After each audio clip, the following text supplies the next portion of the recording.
Assalamualaikum warahmatullahi wabarakatuh.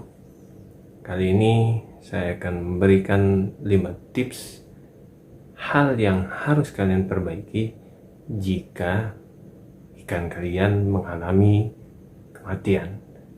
Simak video berikut ini.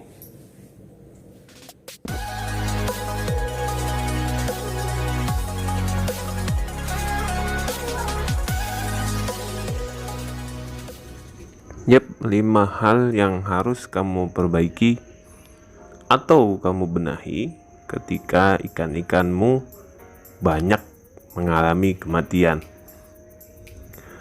Oh iya, perlu saya tekankan 5 tips ini berguna bagi para pemelihara ikan ya, bukan untuk aquascaper, karena akan beda halnya dengan para aquascaper yang akuariumnya didominasi oleh tanaman ataupun flora. Ya, saya akan pakai bahasa yang sederhana agar dapat dipahami oleh semua. Pertama, hal ke-1 yang mesti kamu perbaiki ketika ikanmu banyak yang mati, satu persatu, adalah perbaiki sistem filtrasi. Banyak kotoran yang tidak tampak oleh mata berada di dalam air, maka filter harus dibenahi. Lalu bagaimana caranya? Yang pertama, perhatikan dulu filtermu. Jika kamu hanya menggunakan busa ataupun kapas saja, siap-siap gonta-gantikan. Beli mati, beli lagi mati lagi. Maka kamu harus menambah media filtrasi dan jangan hanya mengandalkan busa. Filter harus terdiri dari minimal 2 unsur penyaringan. 1. Filtrasi mekanis yang diwakili oleh busa dan kapas. Yang kedua, filter harus ada filter biologis. Ini yang banyak sekali orang abaikan dari unsur-unsur filter. Kamu harus juga tambahkan yang namanya ceramic ring, biobol, ataupun kristal bio. Atau bisa juga dengan cara tradisional, yaitu dengan batu apung, bisa juga dengan lava rock, bisa juga dengan pecahan genting, bisa juga dengan pasir, bisa juga dengan kerikil. Kita berkaca pada orang-orang zaman dahulu.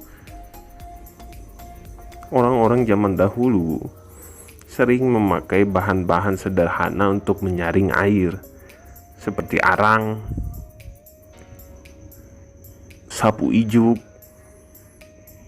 kerikil, pecahan genting, pasir, demi mendapatkan air yang jernih. Jika kamu memakai busa 20%, maka unsur media biologis ini harus ada 80%.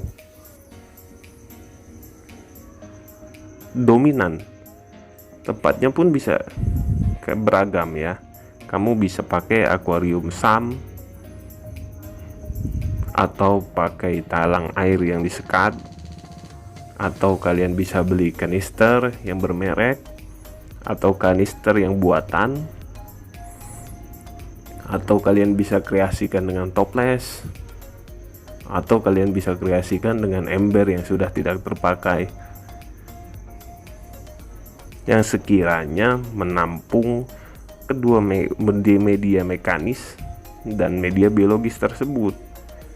Lalu imbangkan dengan besarnya akuarium Anda. Kalau panjangnya akuarium Anda di atas 50 cm, jangan pernah pakai kotak kecil yang ada di atas akuarium, karena itu tetap tidak akan imbang walau kamu tambahi media biologis di dalamnya.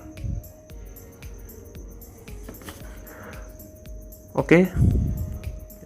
Poin pertama, ingat, jangan mengandalkan busa dan kapas saja.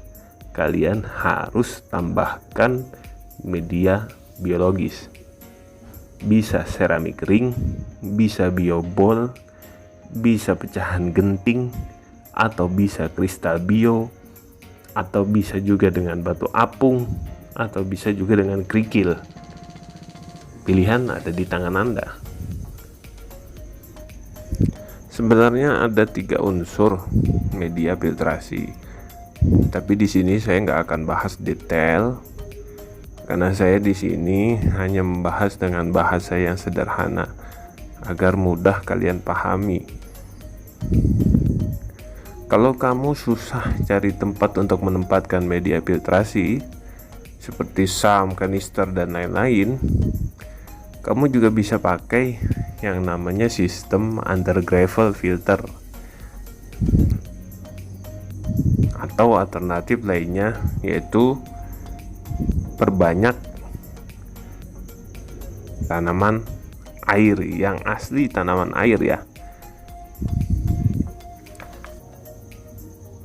Dan jangan pilih yang lambat tumbuhnya, tapi pilih yang pertumbuhannya cepat seperti ganggang hidrilia. Kalian bisa juga beli Egeria densa, atau kalian bisa juga beli hornwood ya, atau kalian juga bisa beli eceng gondok. Nah, itu tadi tanaman-tanaman yang asli tanaman air, bukan tanaman darat yang diadaptasikan ke air ya. Saya bilang tanaman asli yang memang benar-benar tumbuh di dalam air. Itulah filtrasi asli ciptaan Tuhan. Itu filtrasi asli alam. Tanaman tersebut nantinya akan menjaga kualitas air dengan menyerap zat-zat kotoran di dalam air. Tapi tunggu dulu. Lihat dulu ikanmu.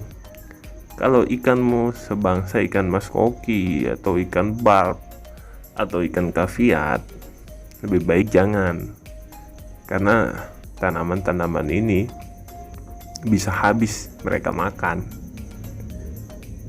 Oke, jadi kesimpulan yang pertama, jangan hanya mengandalkan busa dan kapas saja sebagai unsur media filtrasi. Oke.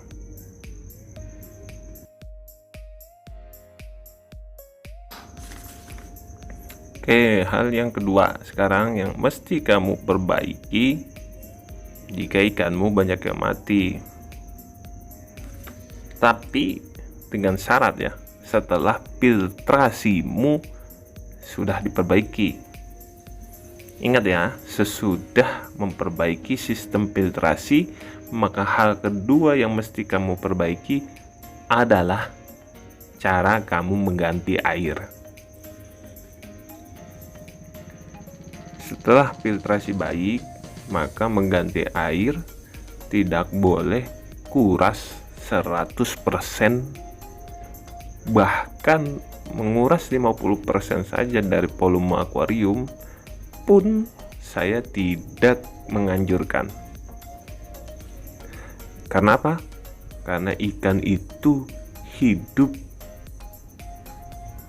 selama hidupnya di dalam air. Oleh sebab itu ikan sangat sensitif sekali terhadap perubahan parameter air.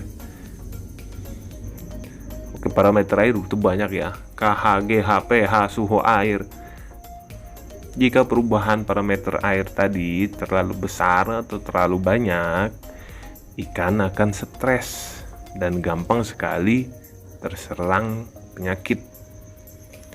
Maka pengurasan air yang baik, penggantian air yang baik maksimal 10% sampai 20% saja dari akuarium, dari volume air akuarium. Itu pun dilakukan per 3 hari sekali.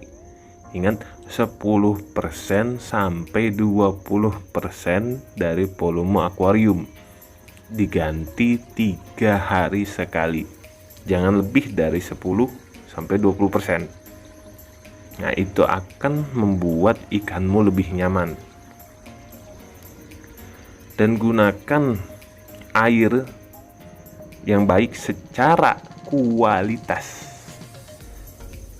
untuk air yang baru, dengan syarat ya filtrasimu sudah baik. Oh iya, untuk kategori air yang berkualitas, insya Allah nanti saya akan bahas di video saya yang berikutnya. Oke, yang kedua, ganti air akuarium maksimal 10% sampai 20% per 3 hari sekali. Jadi kalau seminggu itu berarti dua kali.